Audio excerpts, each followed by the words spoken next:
And welcome to the Ask More Questions podcast. Today I'm talking to Morgan.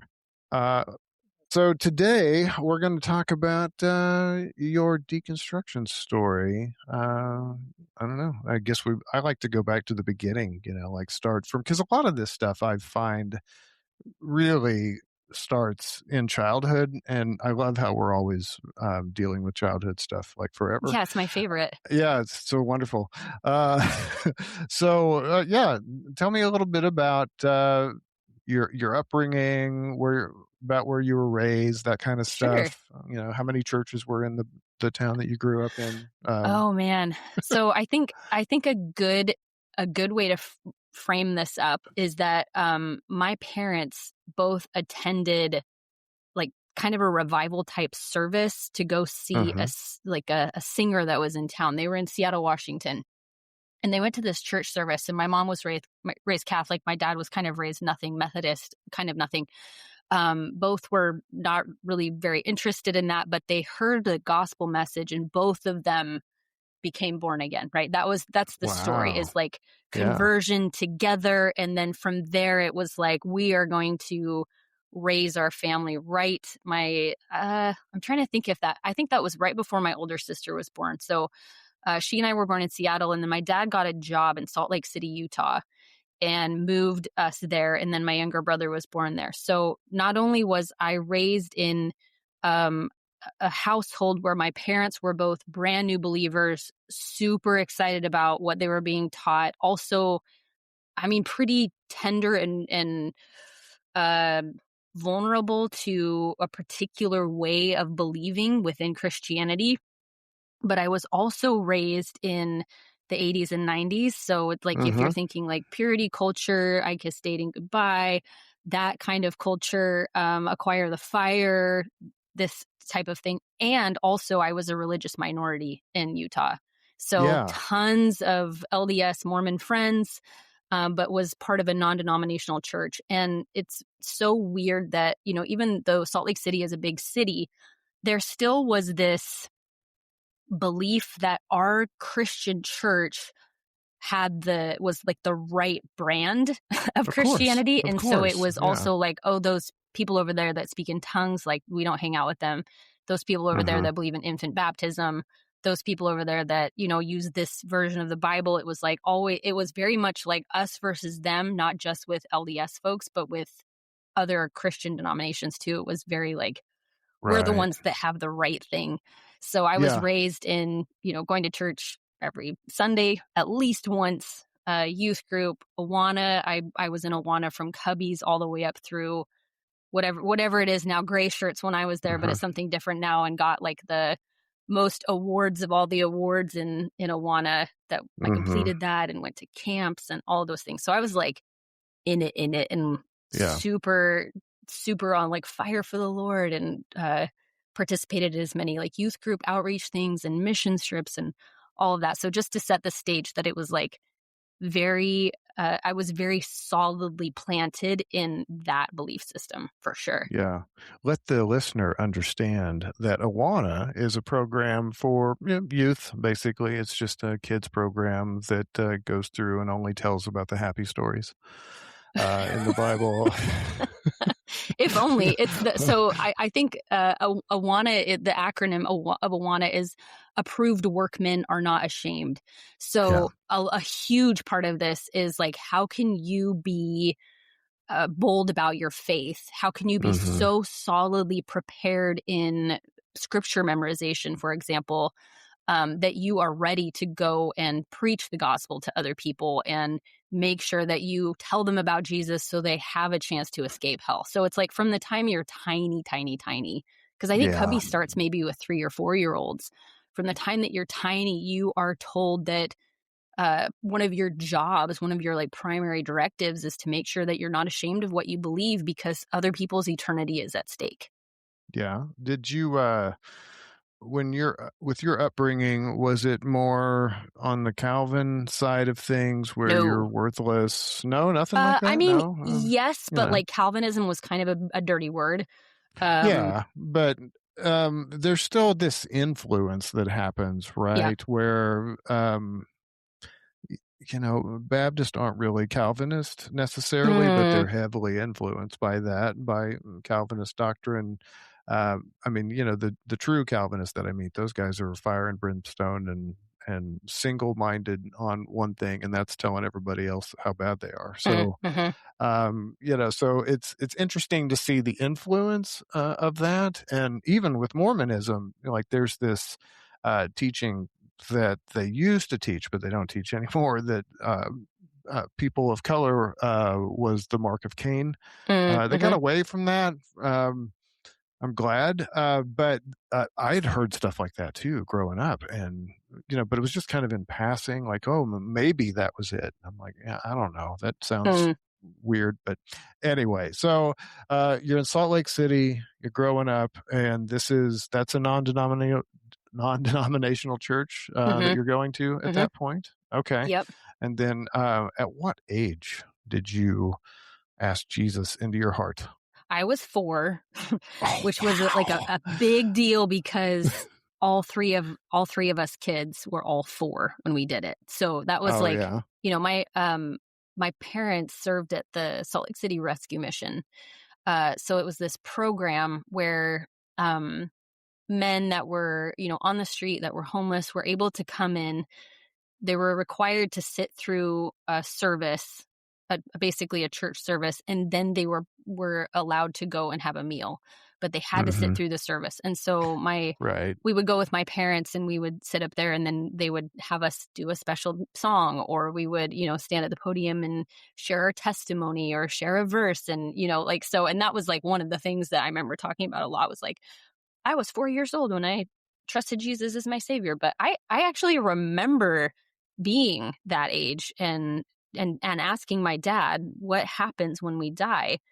And his response was, "Well, you either trust in Jesus and you go to heaven, or you don't and you go to hell." And I remember thinking like, "Well, duh, like why wouldn't you trust Jesus?" So that was like Yeah. that was the moment of conviction that it was just like, that's the most logical, obvious choice. Why wouldn't I choose that? Oh, wow. I mean, talk about indoctrination. So yeah. That's really, really early. I mean, I can't even remember what 4 was like. Not really. Even with my own kids, I'm not sure I remember what 4 was like other than, probably just getting into things. So, and then your parents, must have been pretty serious about this. How many other siblings do you have? I have 2 siblings. 2 siblings? Mhm. Okay.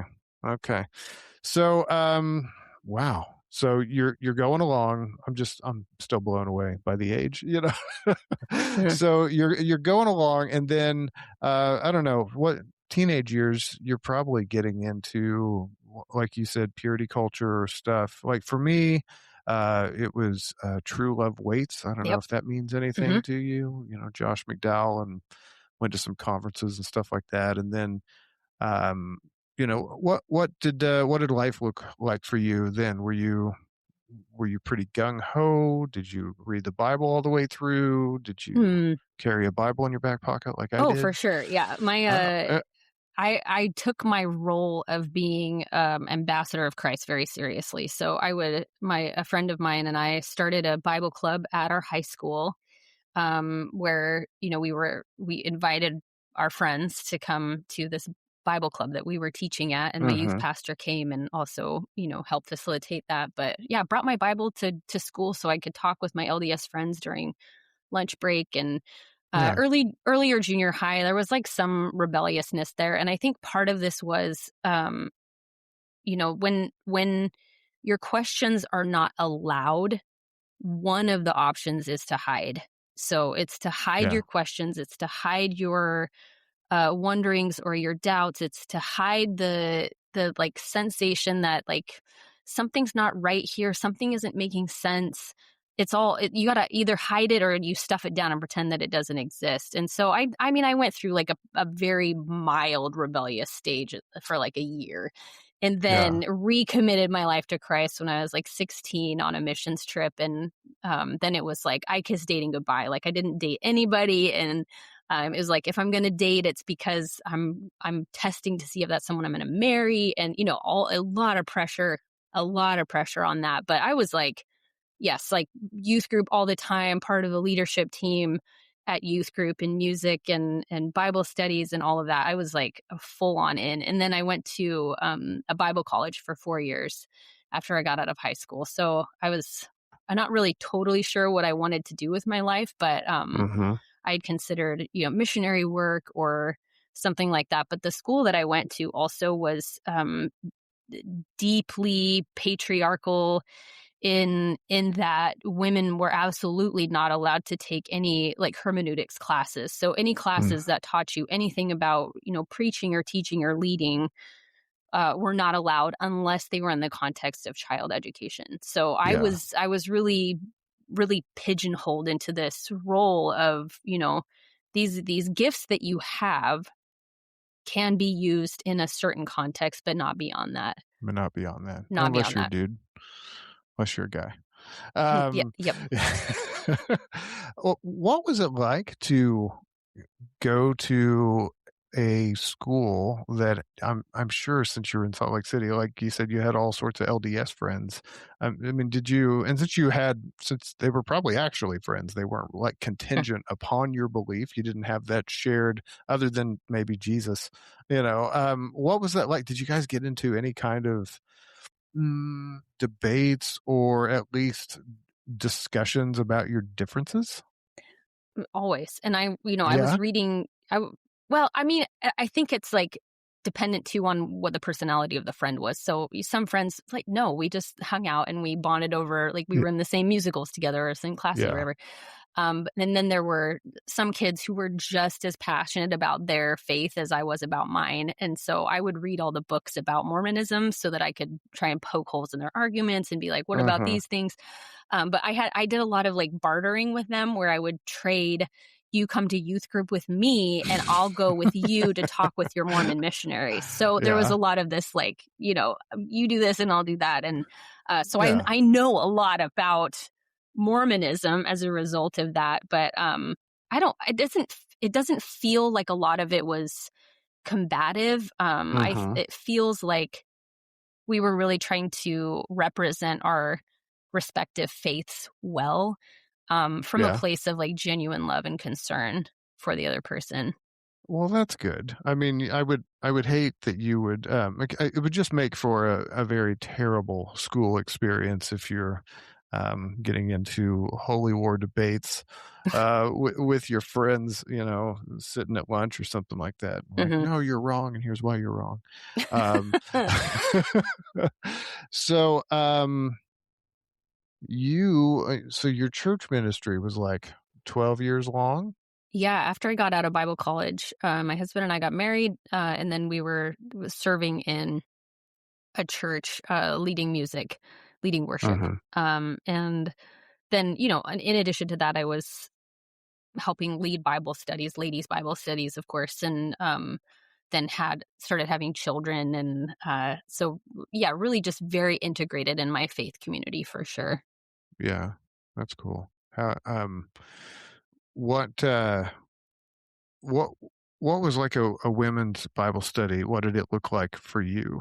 Um, Oh, yeah, it looked like, I mean, well, if I was leading it, it would be, usually finding a workbook like that was written by Beth Moore was a big one that we mhm. used.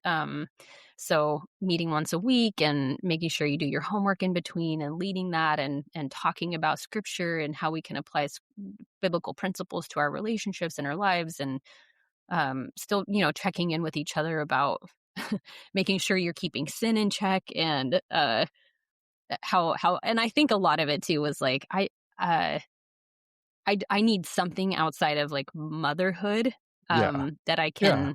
can still be a part of.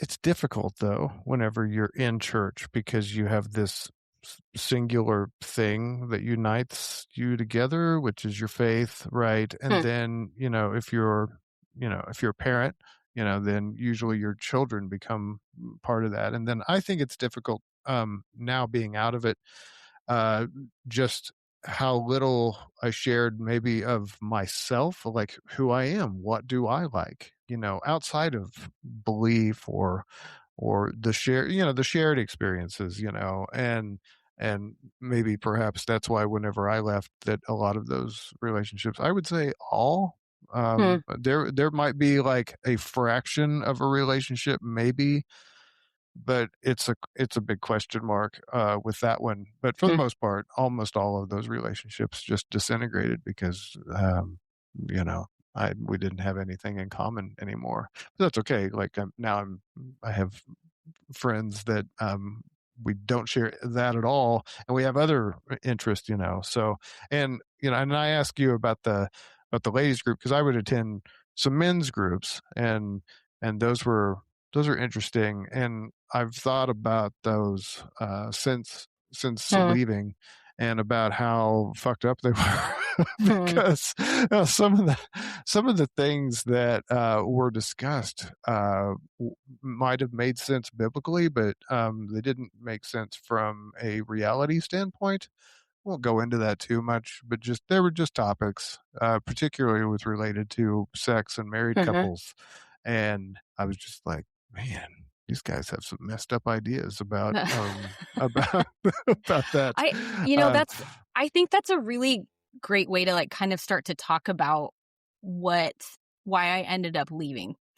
okay. Um, because with, with, I suppose most religious worldviews, there's a real sense of fear and danger for anything that is outside that context. So Mhm. in that, I would include, the way that I was raised was like, there were shows that we weren't allowed to watch because they contained anything that seemed kind of mystical or magical or maybe outright uh, things that would go against what seemed to be biblically accurate.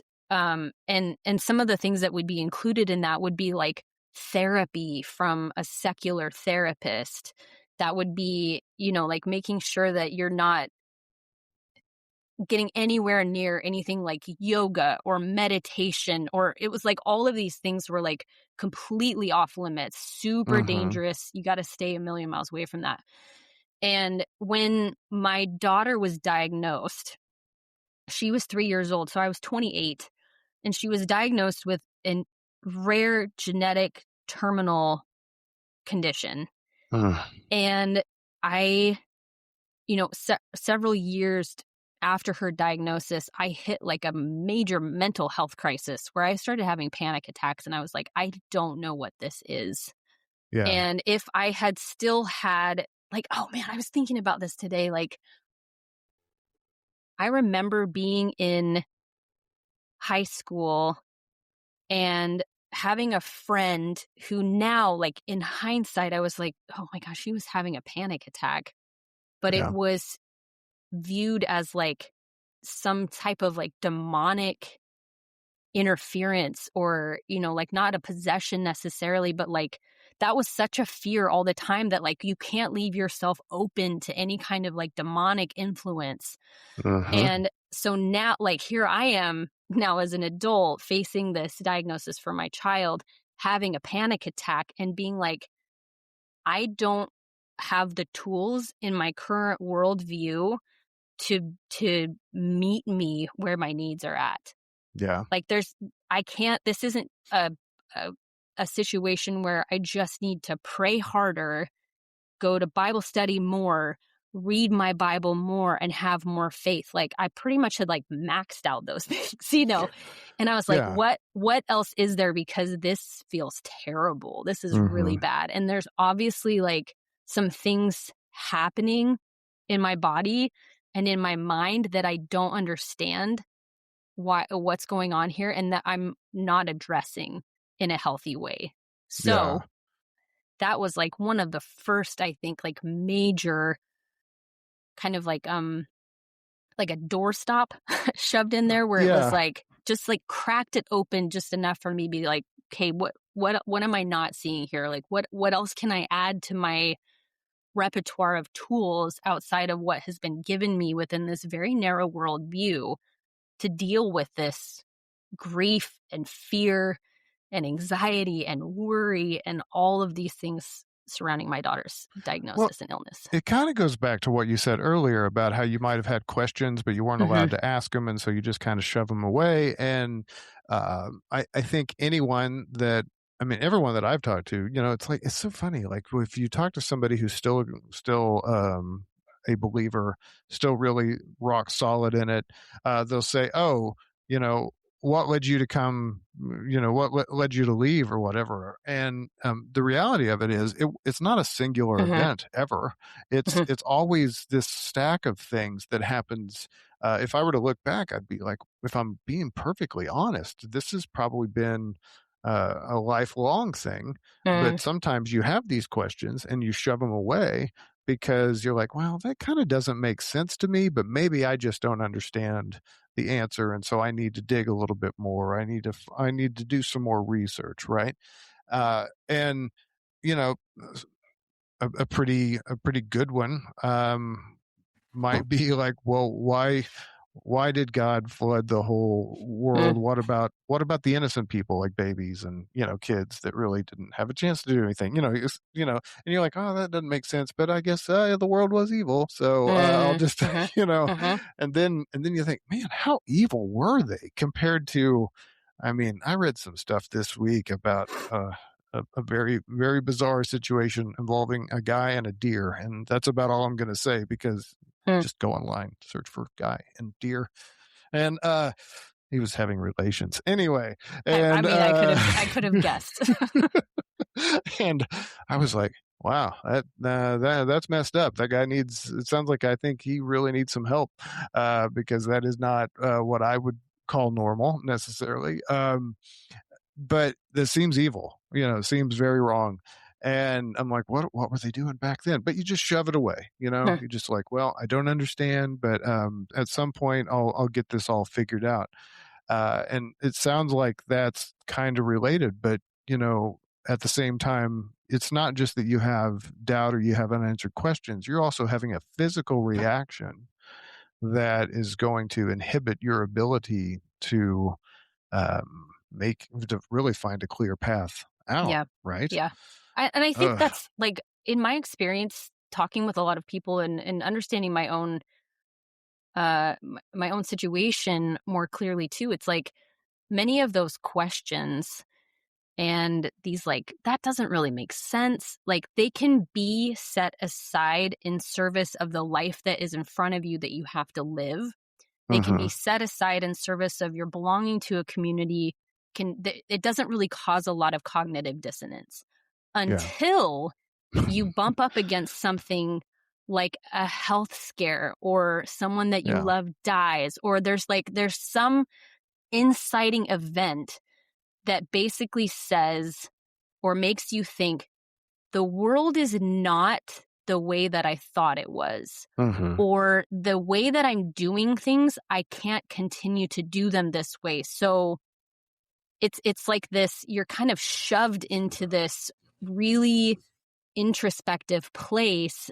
Um, I'm having trouble remembering who the philosopher is that said this, but basically, like if you have a basket full of apples, and somewhere in this basket there's a rotten one, you Mhm. can't reach your hand in there and feel around because you'll spread the rot.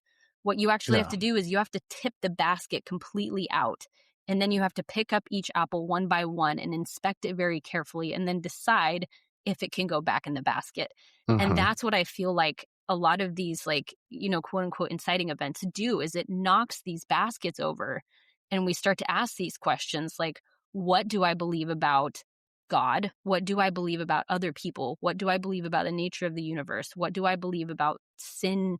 What do I believe about all of these things? And you're Mhm. investigating them and deciding what to put back in the basket. And so for me it was a mental health and physical health confrontation that was like, Yeah. you can't, like it knocked the basket over. It didn't really feel like a choice. It felt like it felt like it happened to me. Yeah. And thankfully it did because I was, there, I feel like there were a handful of really big questions that I dealt with kind of right out of the gate with that. One of them, like you talked about the flood. I don't think that was like one of them for me, but the big one for me was hell, eternal conscious torment doesn't really make sense if you think about someone who has a short life. Like, if you think about, and I would even say someone who lives to 100, that's really, really, really short compared to eternity.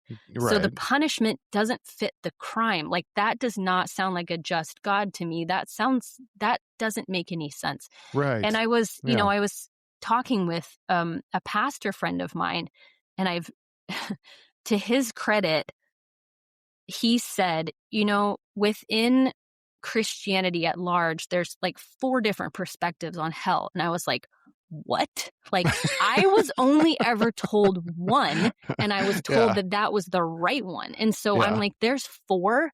Okay, so if there's 4, why would I choose the one that is the worst? Why would I choose the one that requires me to believe that the majority of all humans throughout human history are spending eternity in eternal conscious torment? That doesn't make any sense. Right. So somewhere in here is like a choice that was introduced that I had never considered I had before, because it was just fed to me from the time I was born Now I that wonder this what is the one route. I wonder what the 4 are, because I've learned about annihilation, Mhm. which is the idea that, well, you'll go to hell for a time, and then annihilation, you just don't exist anymore, right? And Mhm. then there's this obviously the concept of like eternal punishment forever. I don't know, maybe purgatory would fit Yeah, somewhere in I think there. purgatory probably fits in there. Yeah. And then the And last that one I think is just annihilation at death. Okay, so instant, Mhm. Mhm. which is I'm totally on board for that. Mm. Uh, that's what I'm looking forward to. I'm like, cool, we're done. I'm done. Um, so yeah, and it's for me, it was deconstructing. I just wanted to know what was true. Mm.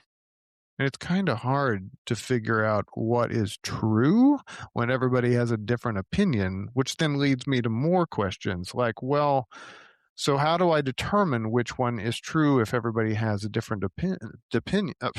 Man, I can't talk. Sorry, opinion. Yes. And if why do we have opinions if this is true? Aren't true things just kind of true and we all understand it? And then like you start pulling those threads, or you start tipping over the basket, and all the apples Mhm. fall out, and then you're like, I don't even know what to do next, and so you just kind of start poking around the edges a little bit and say, well, Yeah. um, so you're dealing with a panic attack. How did was were women in your like were you involved in the like a women's group at that time? I'm trying to remember. It There's a lot in those years that's like really fuzzy. Yeah, I bet. So Yeah, I don't you went remember. through a lot. So right, Yeah. yeah, yeah. I just wondered if anyone ever actually said to you, pray harder, or this is spiritual warfare, anything along those lines. I'm sure you were on many prayer lists that are I don't really just know. disguised gossip circles. I don't But know how open I was. I don't know how open I was with people about oh, really what was happening, I because see. there's also like a lot tied up in being a good example of Christian suffering. So when my daughter was diagnosed, like, I was this like pillar of faith. Uh-huh. It wasn't so much like hinged on her healing, but it was more like God is good. There's purpose in this suffering. Romans 8:28 and 29, all things work together for good for Uh, those who love God and are called according right. to his purpose. I can still, rattle those things off. So I Yeah.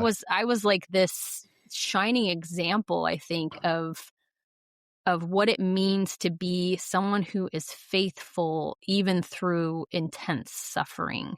Uh-huh. And so I don't know that it's hard for me to kind of like untangle where shame probably kept me quiet about what I was dealing with, Uh-huh. because in many circumstances people can't let other people know what they're dealing with, because it's evidence then of some type of failure of your faith, that you're a failure to be a good, solid Christian or believer if you admit to struggling with this stuff.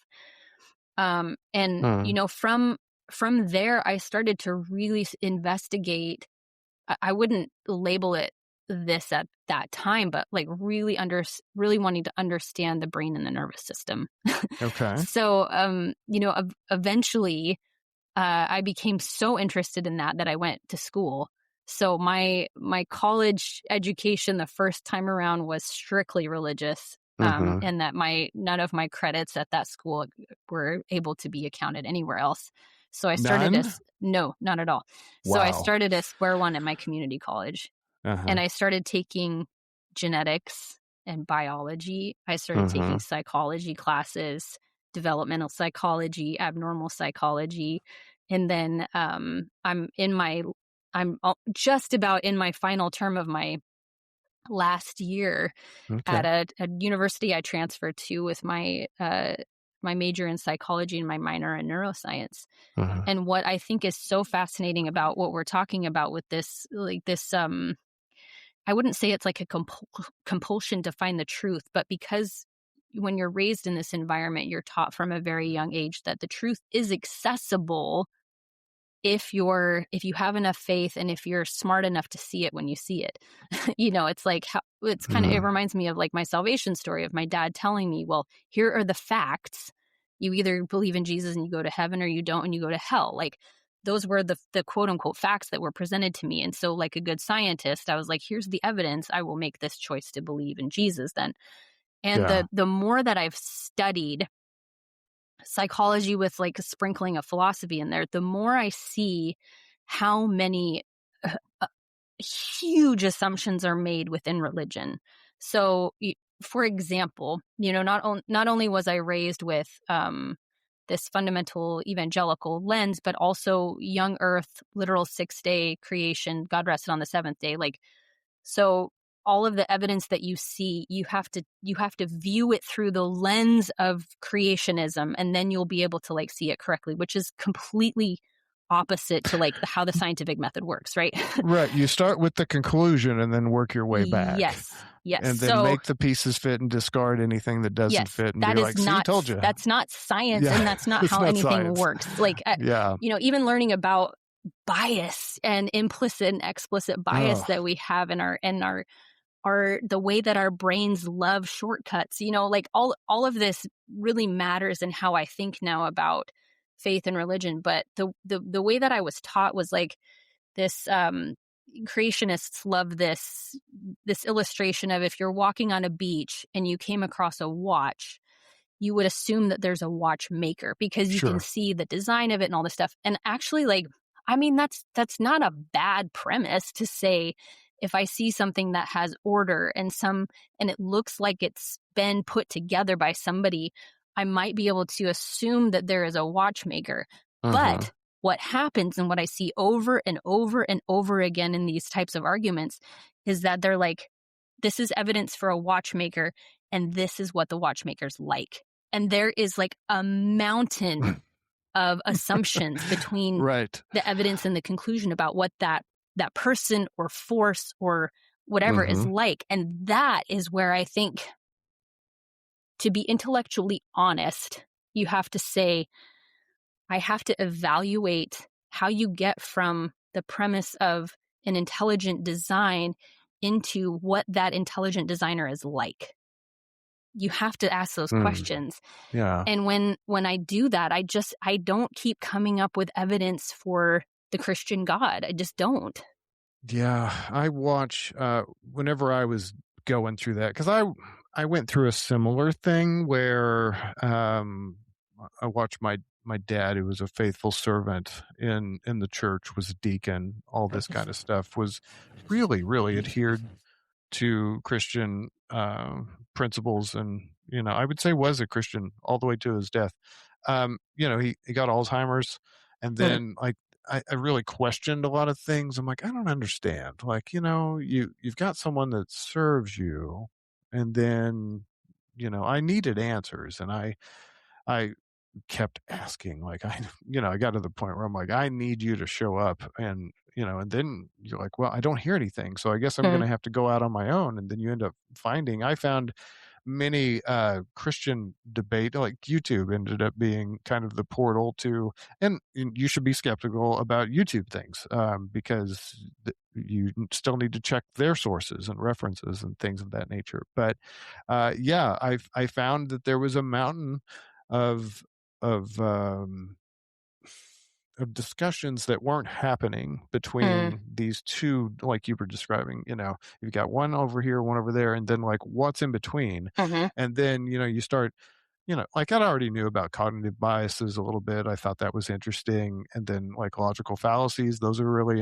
Hmm. interesting. And then you start to see how, you start to look inwardly and be like, oh, I have a bias about that. And now um, I like to bring those up every once in a while. They're Hmm. helpful to know about because, like my wife, it was either my wife or one of my kids was upset about something like, and I'm like, oh, spotlight effect. Like you Hmm. don't worry about that. Everybody thinks that, you know, and so, it is very interesting to learn, about that kind of stuff because then you start to see, like, ask questions about, well, maybe there are other explanations Hmm. for this. And one of the YouTubers that I like to watch, Apologia, uh, he he came up with something called the minimal witness hypothesis, which he purports that it is naturalistically possible that Paul or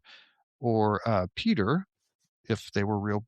I think Paul was real, and Peter was probably likely real. But one of them, if not both, had hallucinations, Hmm. and then, or maybe one of them had it, and then it just kind of grew from there because you have a post-traumatic death. You have somebody that you were close to. You got this Jesus character. Let's, for the sake of argument, just conclude that he's real for this. Um, and then and then he dies, and then he doesn't come back, and then you go into this episode basically and start talking, and then other people kind of go along with it, and then it kind of grows. I mean, that is plausible, Hmm. right? I, I mean, I think you, what I find tricky about that is it still is like I'm gonna form this idea about what could have happened when you don't actually have access to evidence that could substantiate sure, it. So as much as we can still try to say, I think maybe this is what happened, like I don't find that a particularly useful exercise because there's not really like not to stake so much claim in like a peer reviewed journal or something like that, but there's yeah, not really like there really isn't anything to grab onto to say why it happened like that. I think hmm, I'm much more interested in conversations about what are people doing right now with their beliefs, either in service of connection or in ways that it severs us from each other and yeah, create so much distance from the thing that we know contributes the most to human flourishing. hmm, So if I'm going to say, well, I think that Paul was hallucinating, but I have someone who's sitting in front of me who 100% believes in the resurrection. I hmm, got to ask myself, like, how important is it right now for me to still kind of like feel my way into something that is as unprovable as what they're asserting? sure, yeah, What am I actually trying to do here with this person? And sometimes, sometimes it is fun to debate as long as both of you are consenting to like that's the container that we're going to be in with each other right hmm, now. But largely what I've found in my actual life is to ask them much more interesting questions about like, what does your faith do for you? How does it show up in your day-to-day life?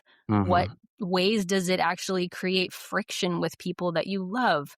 How does it make you view people that are different than you? I think that's a really interesting and important question, is like, what is this lens of faith and truth due to my perception about other people? And hmm, this is one of the things that also was like such a huge domino for me, was because, as I referenced before, I was raised in an environment that was so much us versus them. Like, we're in here with the truth and we're such a small group, and you're out there and you don't know the truth. It's this like very toxic relationship between like really pitying other people and also being like, you are super dangerous, so there's this tension all the time that you live with. Yeah.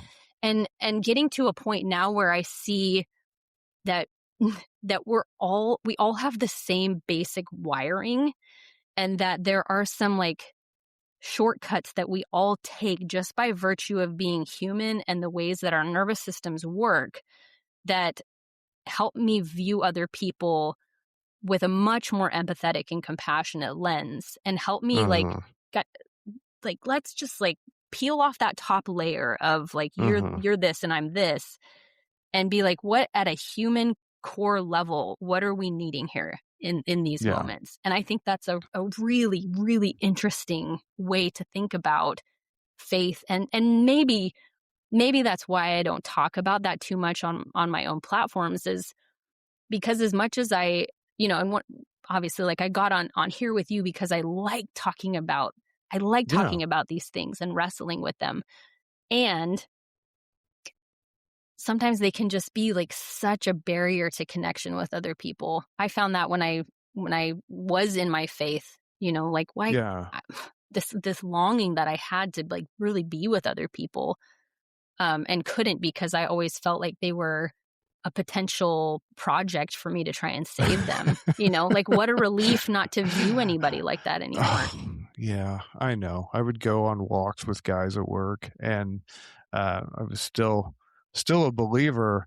I mean, I found ways to talk about it to not be so Mm-hmm. bold, because I certainly had seen what had happened if I was very bold about it, and I would just push people away. Really, they didn't want to do that. And then I would like change my approach over time to be like, well, how I believe, and this is how I see things, and go on, from there, and be like, hey, I know that you don't believe this, but this is just something that I've gleaned from my faith. And usually they were discussions about life events, and then, how the Bible, gave some insight on that. But yeah, at the same time, whenever I was growing up, I went to a Baptist church, but there was another Baptist church in a small town, Kansas type stuff. And then there's always this idea in the back of your head about like, well, they're just slightly wrong. Right. Uh-huh. But then another one of those cognitive dissonance things that happens is like, so which one are we all going to heaven, or are we going to heaven and they're not? Am I possibly wrong? Do these differences even matter? I mean, there's all sorts of questions that come up that ultimately you're like, I don't know, maybe the Catholics are right, So it was just, it's just, it's a mind bender, to really Yes. try to logically think through all that stuff, because ultimately, if you really set down all the arguments, I'm like, none of these line up. They don't really make any sense. Mm-hmm. um, so you're dealing with the PTSD, and you're dealing with your daughter, and I'm so sorry, like that's Thank you. how you want to get into that a little bit. Yes. Yeah, Okay. I do, because she's my number one best teacher for sure. Okay. Uh-huh. Yeah. So, so you get the diagnosis. I mean, and did they say that right off the bat? Yeah. Terminal? Like, okay. So, Life expectancy mid-teens. okay. Mm-hmm. All right. And but you have faith. So there's probably that thing in the back of your mind about like, well, maybe God will heal, right? I mean, that's what it I was don't for me. I don't think I I mean, don't think I had no? that actually.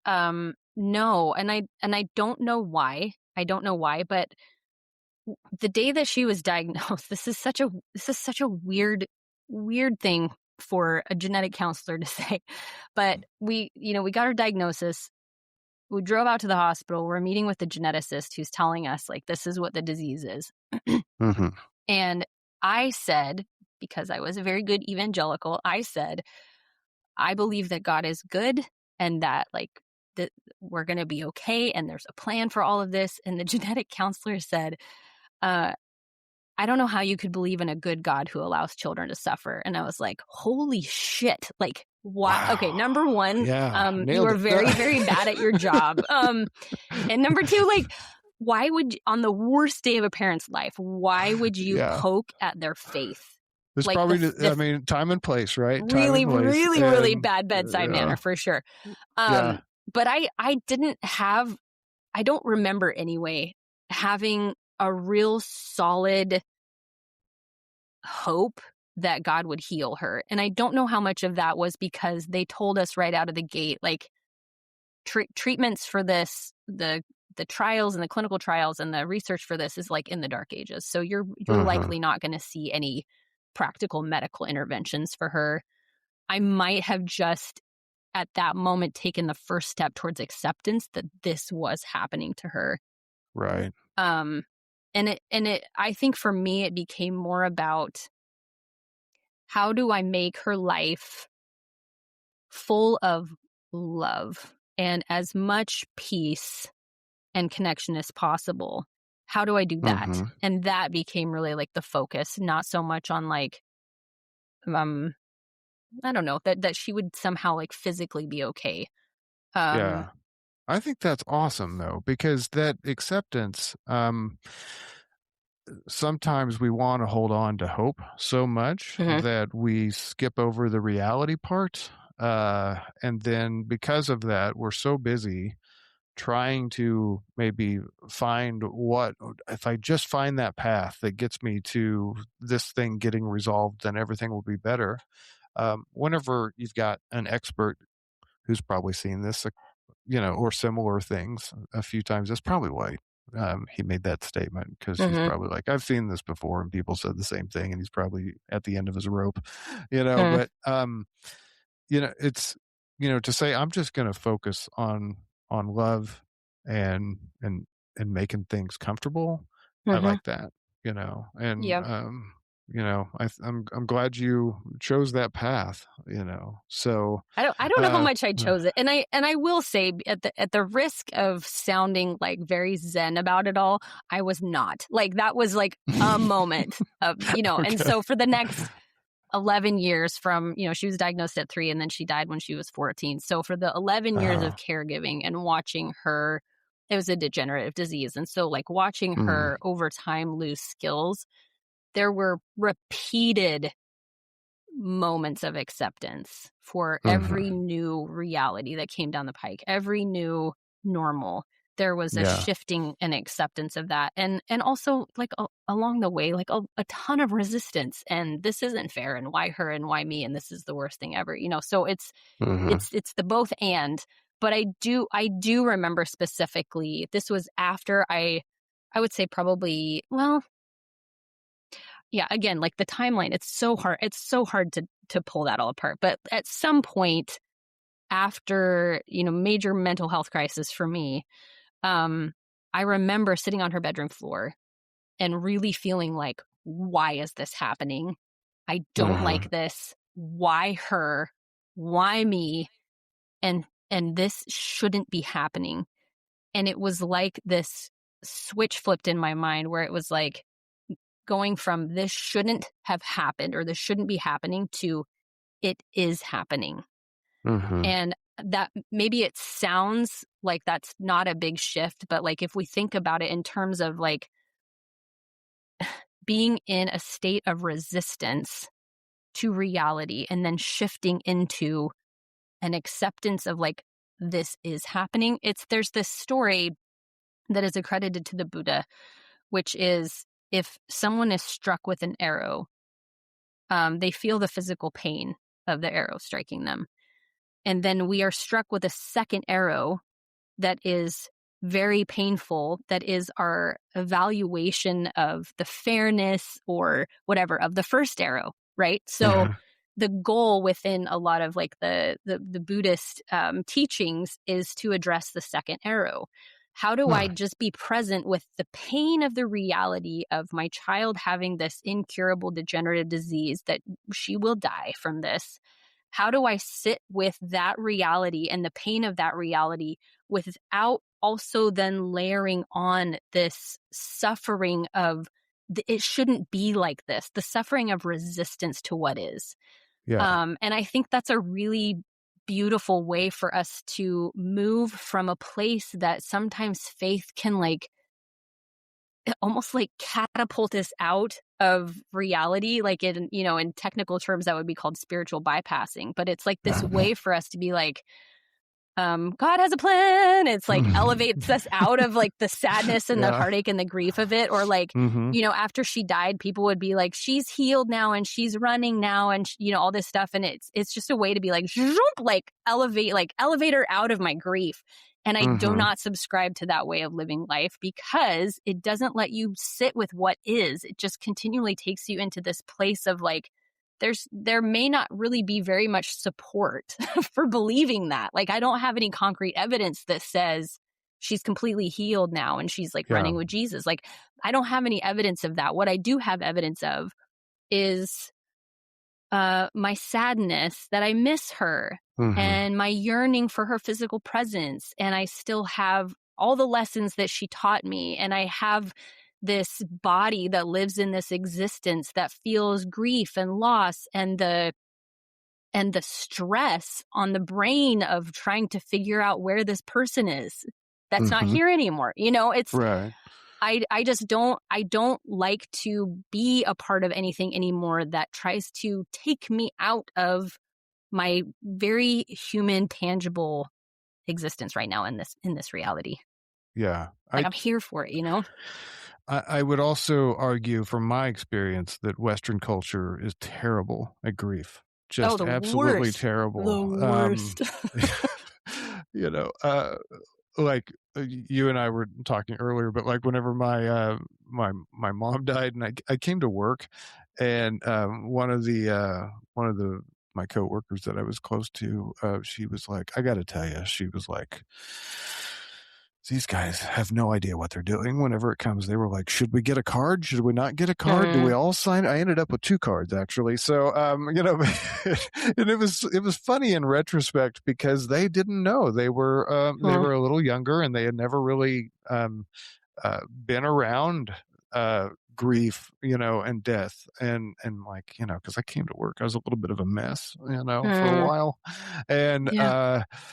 and that actually cheered me up to know that they didn't know how to deal with it. But then I thought we should probably talk about this more. We Mm, should probably talk more about the reality that all we're all going to die, and there will be people in our lives that die, and how do we deal with that? And then what time's appropriate for mourning? How do we help people during that time period? I mean, I've read some nightmare stories about people that got fired because they went to their, like a family member's funeral and they just told them, I've got a funeral to go to. And I've seen some now. I can't verify all these stories. Yes, I know, but I know it's not show me the outside of the evidence. realm of possibility. Yeah, I know it's Yeah. not outside of the realm of possibility, at least in the United States, that somebody would get fired because they didn't show up to work because they said, Mm, "Yeah, I'm going to go to my husband's funeral. I'm not asking." mm, You know, yep. and but even still, like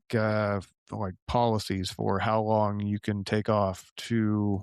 I mean, there's somebody on my team now. She had to take a considerable amount of time off, use like FMLA, and then Mhm. she worked remotely, and she's starting to like come back in. She's growing. She's doing better. But it's different for everybody. Like some people, maybe their parent was a piece of shit, and they're like, Mm, I'm good. I'm good. Just give me whatever the next task is. And so it's really something that I think needs to be talked about more and dealt with. Um, More appropriately than probably how we do it now because there's no like standard mm, as far as like how do we how do we deal with this for the people that are in our lives that are grieving you for know sure. There's a real lack of rituals around grief yeah in our culture, and it. I will say that I've thought a lot about what religion is good for, um, mhm and a few of the things that I've come away from mostly understanding through the lens of positive psychology, and positive psychology is like a really rigorous discipline in understanding the fundamental needs of a human to craft a life that is full of positive well-being.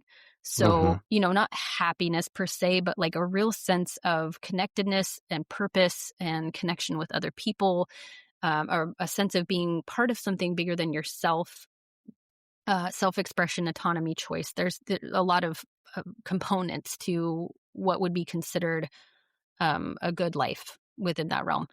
And religion, organized religion, offers some of those things, like a ritual around big events like death, marriage, loss, Mhm. miscarriage, Yeah. adoption. There's a real sense of community support around those things, and shared ritual.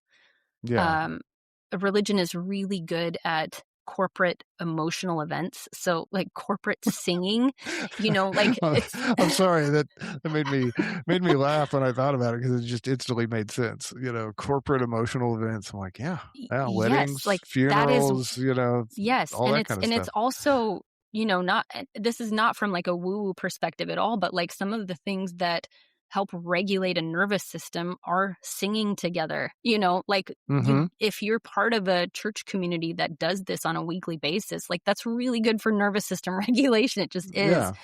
Yeah. And then you have a built-in community with other people who are like-minded. So there's a real sense of safety that like you and I are on the same page about some of these like fundamental core beliefs about our safety and Yeah. belonging. Like that is the utility of religion. And what I've been really curious about is, like the way that I was raised was like to believe that you don't have access to any of those things if you're outside of church. And the challenge has been to understand like what are some ways that those things can still take place without the religious context. And it's Yeah. really, really difficult to find that outside of religion. It's difficult to find because it's not widespread. And the reality of it is that somebody probably has to do the work. So I live in Kansas City, middle of nowhere, middle of the country, and there's a non-religious gathering here called Oasis, Hmm. and so Oasis is really interesting because it meets in an old church. It's kind of like That's church too in the triggering for me. sense I'm just kidding. it's kind of like church in the sense that you show up and they usually have some local artists come and perform their Hmm. songs, but it's not religious songs. It's like, oh well, here's this acoustic duo and they're going to do their stuff, and you're like, okay. And then they have a speaker, and one of the speakers that came was Forrest Valkai, who he's a pretty popular YouTuber in the non-believer space that talks about science. He's a biologist, I think, and we talked about like sex and gender, and that was very interesting. And then there was another one that they had a nurse come in and talk about some different things, and so it's like a TEDx talk, if you will. Um, and so, and then, there's some coffee and donuts and then you go home. But, you might also, I mean, everybody there is, um, I mean, truly all are welcome, I Hmm. mean, but we're all there because we share a non-belief, but I don't go regularly because it's a little further south and I have to Hmm. drive, and so what I've ended up doing is that what I really enjoyed whenever I was in church was small group. So we would Hmm. have like individual small groups at people's houses, and we would um, it was with a bunch of Gen X people, basically. So we all had kids the same age roughly and had similar life experiences. And so we came up with let's meet. We'll do the Bible thing that the church wants us to do. Our group was always a little rebellious because like the leadership wanted us to they wanted us to like continually replicate. And we're like, no, we want to stay just the core, because we know each other. And we would bring food. And so recently I started up a thing. I was talking with some friends of mine and I said, hey, we should do like that, let's get together. Let's have a potluck. And then, so we had a potluck. This was like 2 Sundays ago. We just had our first one. We had potluck. And then we talked a little bit about a book group. So we started reading On Tyranny and we're going to do a book club discussion. And then, Hmm. like, I did a little presentation about emergency management stuff because I'm kind of familiar with that. And just like how to prep your home so that way if there's an emergency that you can like still take care of your family, food and water, storage, that kind of stuff, Mm. pretty basic. But uh and when it was over, I was just like, oh, I miss that. I really miss that. And it's more about the community and sharing, laughs and disagreements, with people that you don't want to kill. And Mhm. that's all great. And so and even my son, who's 11, we always ask the kids at the end of the day, what'd you like about your day? What'd you not like about your day? And how you feeling? Right now. And I said, what'd you like about your day? And he said, I really enjoyed your friends coming over. That was really great. I'm like, dude, you're 11. And, like, what did you have in common with them? And he was like, well, nothing, but they were nice to me. Hmm. And we all just ate food and talked. And I was like, I think we got something here. Yeah. So if I think, I hope that more people, as they reevaluate the relationship with church, and faith, that they take some of the good stuff with them, like uh, talk about a callback, but like the Mm. the basket and the apples. Mhm. You're just putting back the good stuff. You're like, well, I like talking about a book, maybe not a religious book, but a book, and I like Mhm. meeting together and having food and like, sharing time with friends. Those are all good apples and we should totally, go with that. But, you're absolutely right that, I mean, it's turnkey with the church, right? I mean, Yeah. you could just go to another town, look up whatever flavor that you were raised in or, subscribe to at the moment. Mm. And then, within a little bit of time, you're probably, keyed in. But we just have to work harder at that. And I hope we can get to that. But Yeah. um, so we have to keep going to get through to the, you know, so she made it to 14. She did. Yeah. Yeah. Yeah. Yeah. And then, and were you still believing at that time or were you, No. No, no? I had Yeah. already fully exited. Um, Okay. yeah, I would say probably like halfway between diagnosis and death is when I was like, I'm for reals, like out, Yeah. and felt comfortable enough to say I don't call myself a Christian anymore. Yeah. Which I know we talked about this a little bit before we hit record, but I think this conversation about like what do you call yourself now is such a Yeah. weird thing to do because I don't feel like any label really captures the curiosity and the openness because it feels like once you put a label on something, you're like, oh, yeah, okay, I got to figure it out. Like, I don't need to ask any more questions now that I Right. know that you're an Yeah. atheist or you're agnostic or, Mhm. you're ex-evangelical or whatever. Mhm. So I really struggle with knowing what to call myself, which is totally fine. I find I'm really interested in the mystery of it all, and I'm more interested in the way that we talk about and the dynamic that we have with the relationship to the mystery, if that makes sense. Like Yeah. I Yeah. don't I don't learn as much now as I can about the mystery itself, but I'm more interested in what's happening internally when we face the things that are outside of our control and knowledge. I think that's a Mhm. really interesting path to take. And that's always a place of conversation with other people is like, oh, this thing that you believe that you may not have evidence for. Can we talk about how it feels to have that type of relationship with something that is bigger than you? There's the work of Doc Docker Keltner. He has a book that's entitled Awe.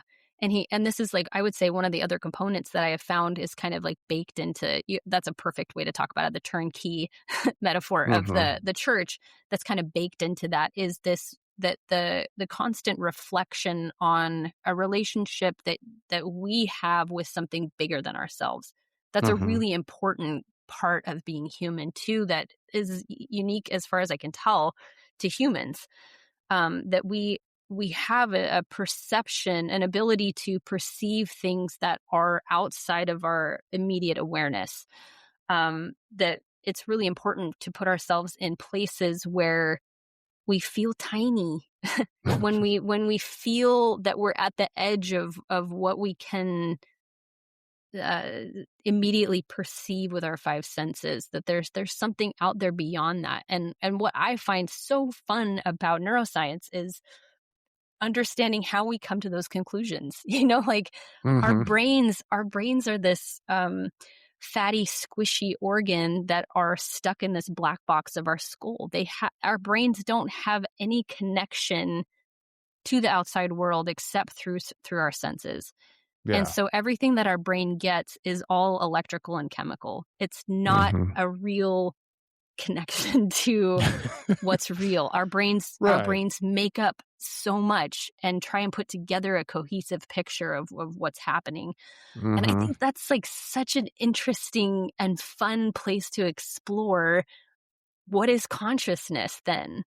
Mm-hmm. What about these consciousness altering experiences like psychedelics, like meditation, or places that people can get to through breath work, or these experiences that people have of transcending this reality? What's actually happening in the brain? That's a really interesting conversation. Yeah. What's happening in the brain with something like corporate worship? These are Have you all. ever Oh, go ahead. Oh, well, it's tied into that. Have you ever fasted for any long period of time? Not any longer than maybe like 48, 50 Okay. hours.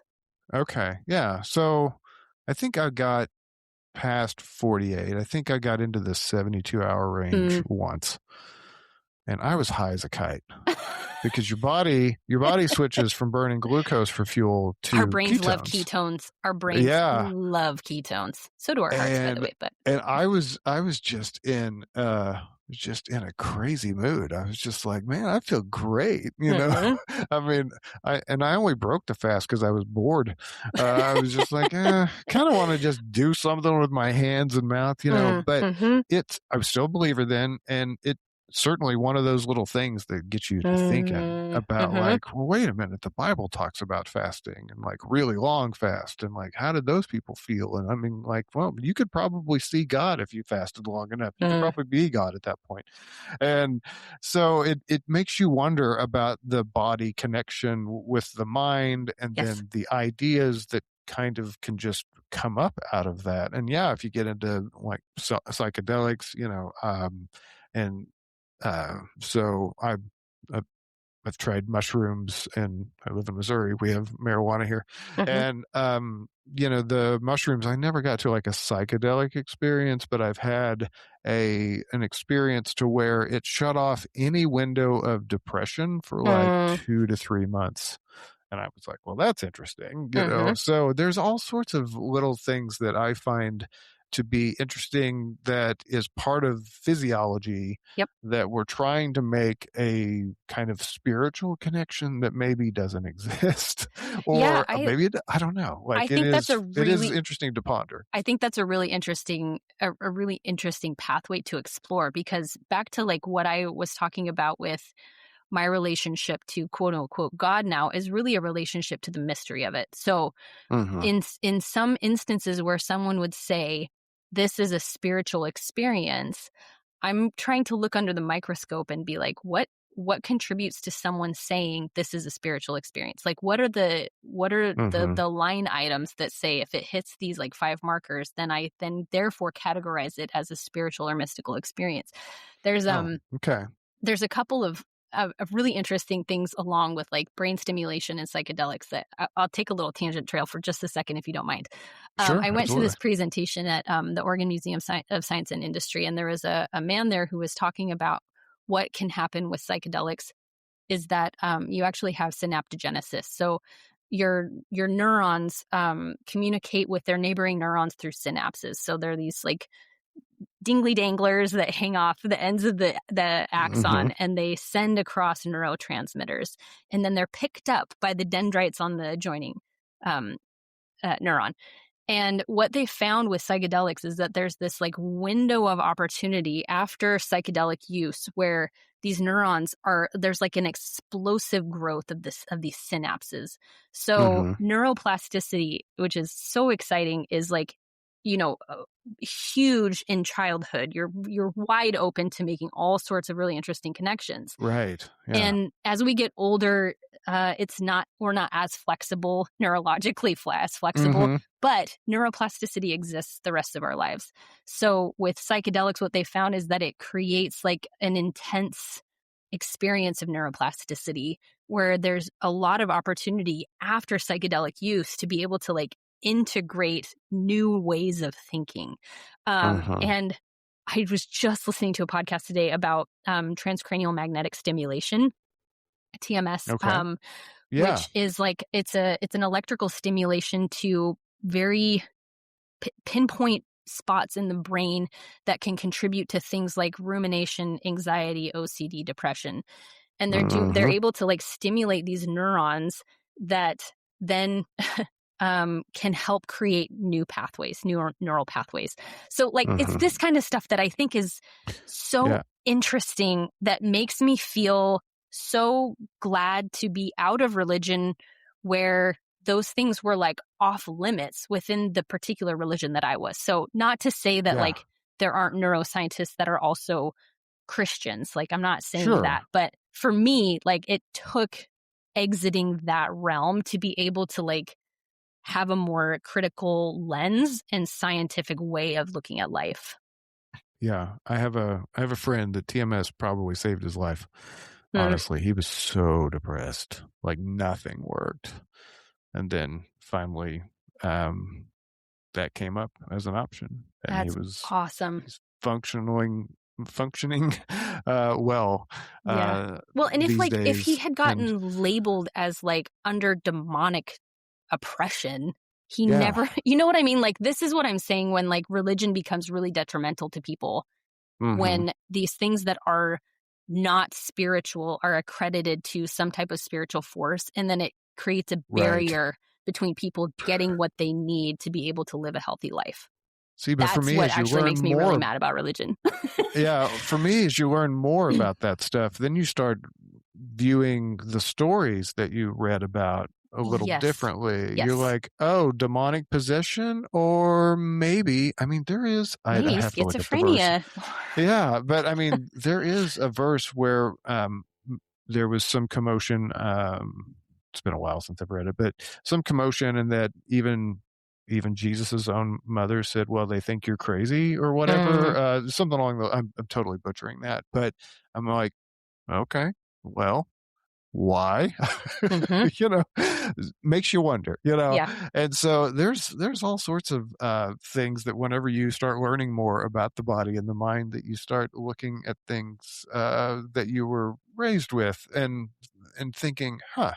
And then, like you, I've also wondered how many people have not gotten the help they need because of Hmm. their religion. Yes. What if a pill really could have fixed things?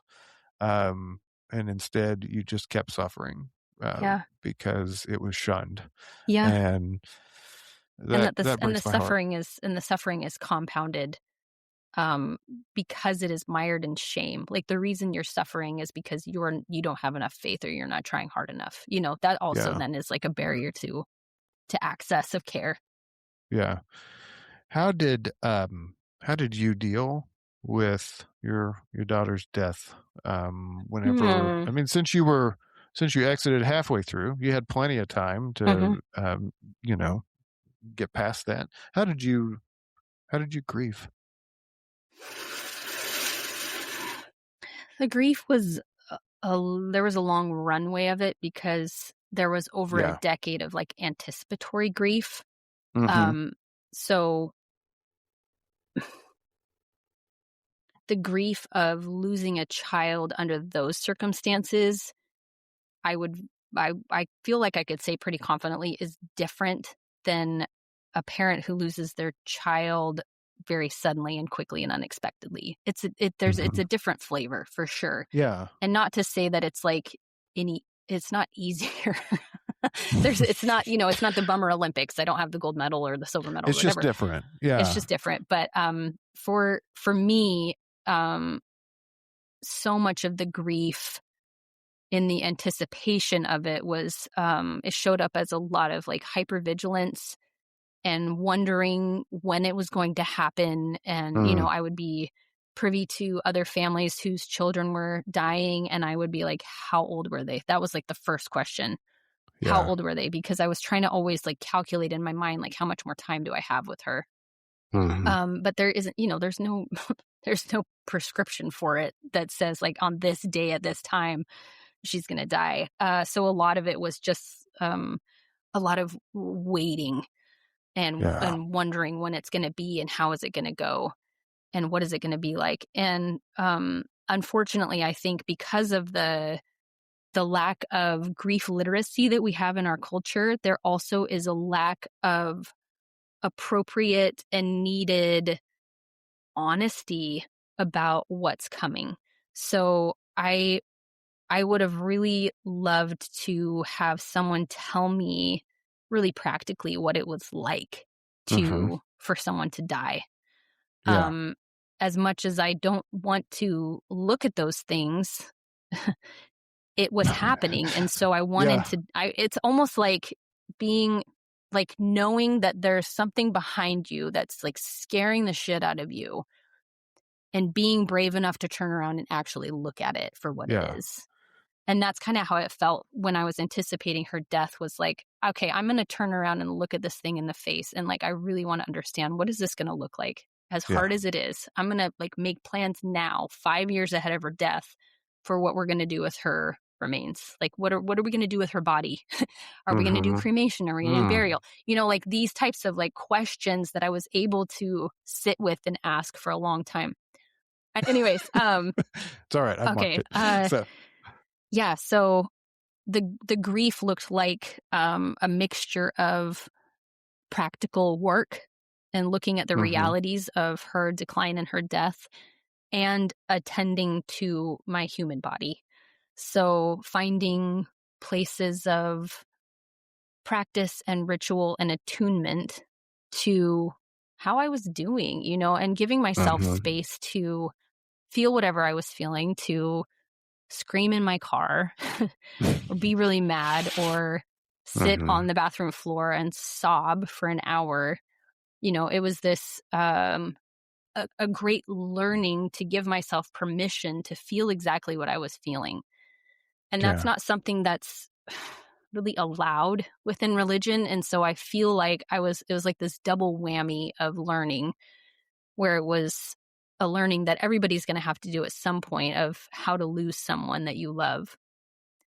But it was also a learning of tending to my body and tending to my mind and tending to the big questions and concerns that come along with that and not outsourcing it or ignoring it or bypassing it and being like, maybe I shouldn't be sad about this because heavens, what's ahead? I didn't have the luxury of doing that. Mhm. And Yeah. I used to say, I don't know how people do this without God.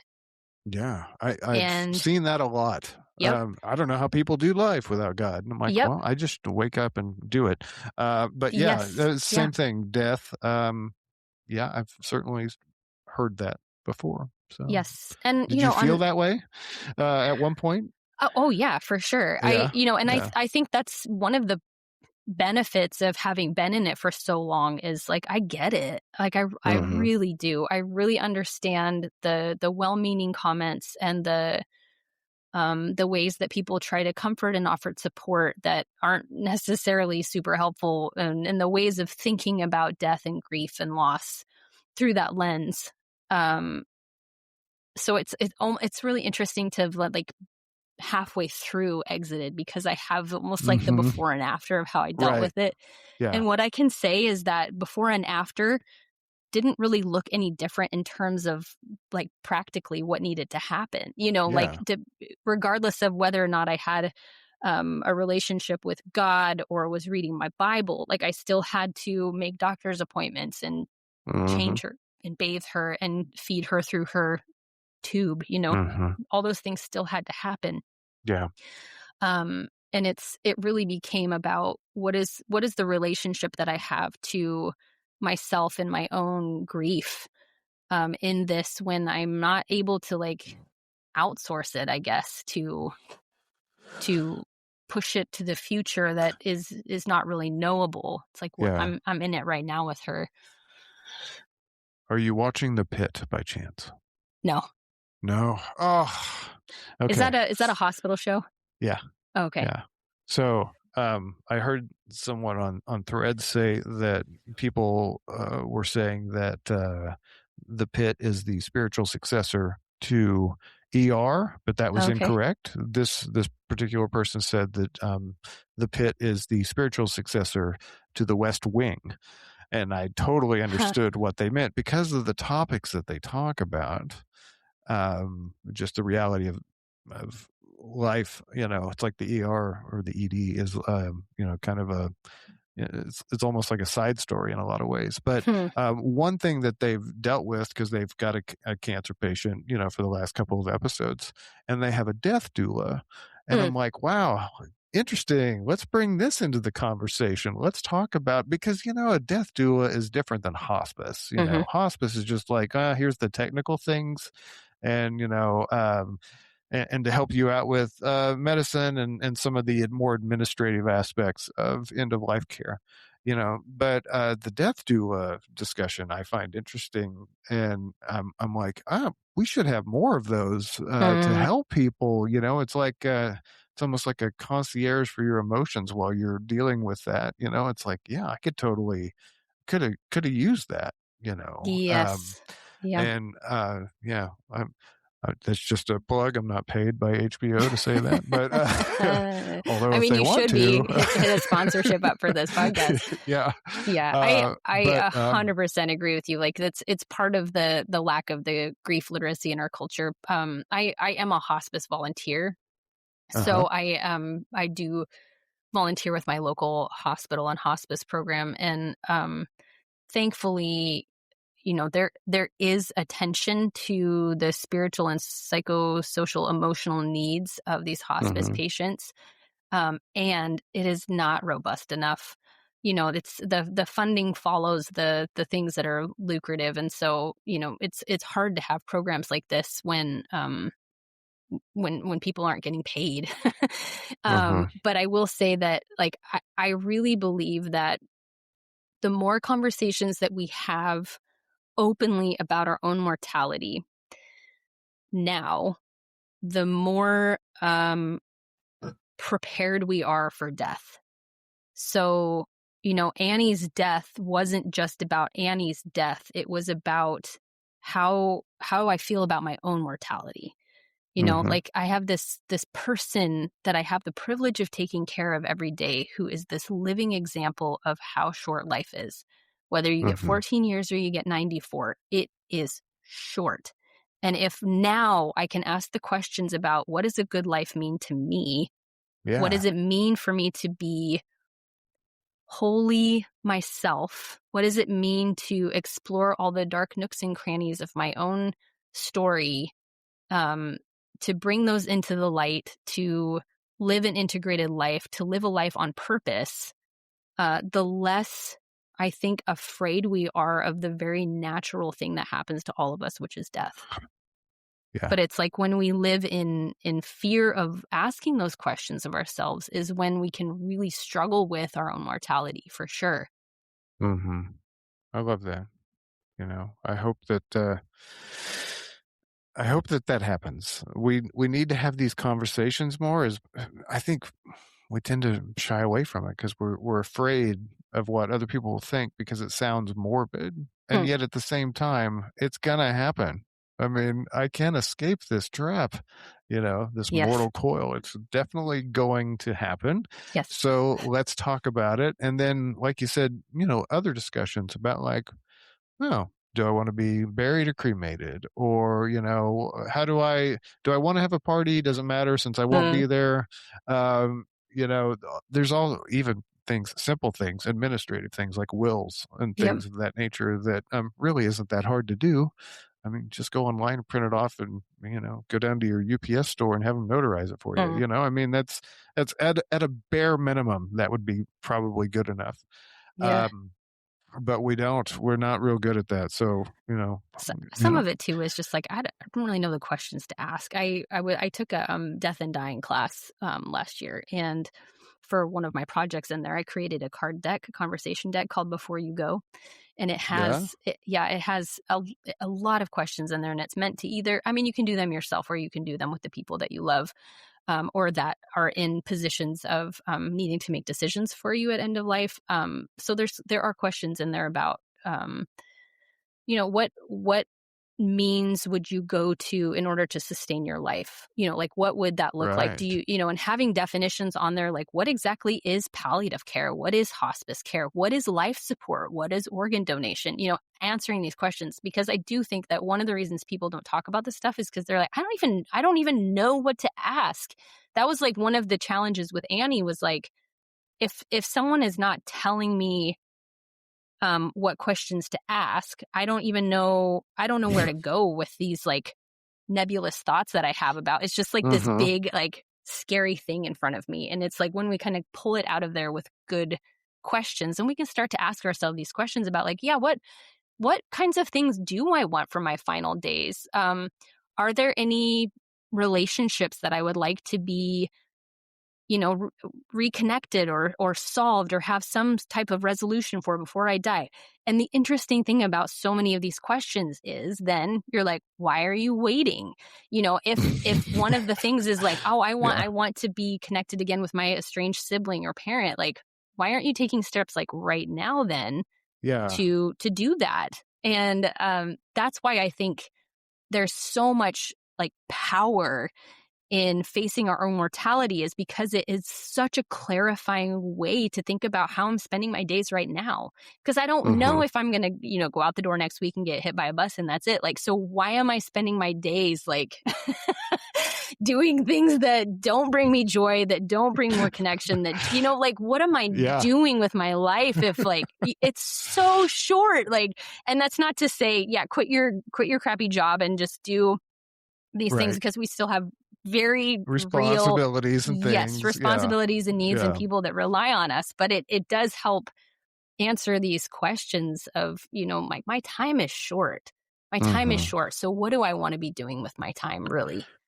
I got to the point dealing with grief that I had that revelation that Mm, I'm like, oh, because I did do therapy after parent one death, mm, and after it was over, after I stopped going, I was like, huh, we never talked about death. We talked about mm, me, and I thought that was very interesting. That I'm like, well, I feel better, and all I did was talk about me and some of the things that I was thinking about and whatever, but we never once talked about death and the process of death. It's like, well, that's a done deal. Now, what are you going to do with you? mm, And uh, and since then, um, I've found grief to be a bit of a gift. In a lot of ways, because of that, because of the things, and honestly, leaving religion, because uh, it it allowed me to ask other questions, like, what does a tattoo feel mm. like? I want to get one of those before I die, because I want to know that experience. And Yeah. then what does a colored tattoo feel like? That was last week. So, um, or, you if I know I'm going to die and I've always wanted to skydive, I don't really want to because I don't like heights. But if I wanted to, what's stopping me? Hmm. Why not go do that, or go see that concert, or go mend those relationships if there's a possibility to do that. I agree that I think talking about death can open those doors, Mm, and I don't know. Maybe the conversation starts here. Well, you've already kind of got it going with your mm, own podcast where you talk about this. So let's wrap this up. But we're going to have to pull from that deck and mm, and ask you, like, what we got to find a question that you would answer. So what? I'll try to come up with one, and I'm thinking about sometimes my wife. my wife and I would go on these dates, and I have these like relationship cards that are just Mm-hmm. like icebreaker questions while you're waiting for your food to show up or something. So if you had to right now pick one thing that you would like to see, I hate to say resolved because sometimes things don't get resolved, but at least you made the effort to get it resolved. And maybe it's a trip, and maybe it's a relationship, and maybe it's getting all your teeth pulled for whatever reason. I don't know. If there was one thing that's on your mind, don't think about it. What is it? Such an easy answer is being part of the solution to the problem of parents receiving a diagnosis for their child and being handed paperwork. Okay. What they need is a person. Mm-hmm. What they need is robust mental health support. Yeah. And so I 100% agree with you about grief being a doorway to a fully lived life. Mm-hmm. And when people are not resourced, it's really hard to let grief do that alchemizing work. So when I was in a state of so much hypervigilance and anxiety that it caused a panic attack, like I was not resourced enough to be able to say, how is this grief going to enable me to ask these types of questions about what a well-lived life is? And so I want to be part of the solution to help parents not get to the point of having panic attacks, but Okay. they are able to learn how to care for themselves, like what self-care is on a deep level, and have some real robust support. I think So that's awesome. that's like a this is like a I'm going to do this in the whole world kind of like answer. And maybe part two of that could be like on a personal level, on a small level. I can't think of anything because I don't live my life like that anymore. Like I Yeah. really do live my life like I'm interested in, like I've been hearing about this restaurant. Like I'm going to go online and book a reservation. Yeah.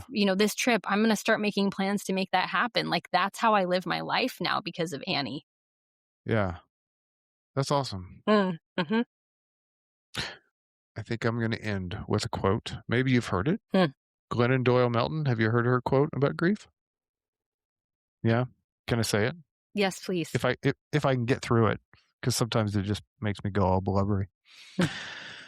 But this is for the listener, because if you have listened to this and if you've been thinking about grief, Glennon Doyle Melton. Grief is love's souvenir. It's our proof that we once loved. Grief is the receipt we wave in the air that says to the world, look, love was once mine. I loved well. Here is the proof that I paid the price.